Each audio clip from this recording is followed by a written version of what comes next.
अरे हई मुंह काहे फुलल बा?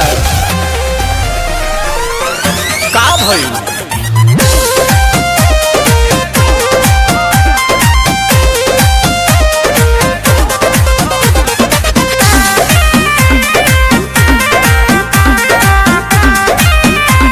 का हो?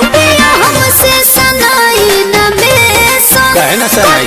आइल बनी एजुकेशन तब? नहीं अच्छा से चली रिलेशन जब गाड़ी धोले बुआ स्टेशन कह देता है कवन कॉलेजिया में पढ़लू अंग्रेजिया हो अंग्रेजिया छाटेला तो हमसे रूसन करे जाई करे जावा फाटेला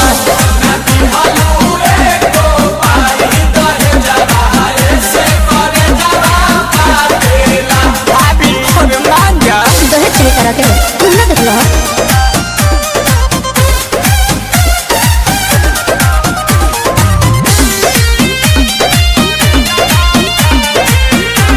एक बात बताओ हटो ना नाराज काहे होलू छने पछने बियाह जब कइलू अपने पसने मोती मराइल रहे अरे जहन पहिले जे जहदी तहरा घर नहीं दिया के चूल्ही पर खाना ना बनती राजा जी नहीं चौकी पर बेला नहीं लती राजा जी हम ही मिलल का बहानी सेती है के धनिया बेरी बेरी डांटेला तो हम से रूसन करे जाई करे जावा फाटेला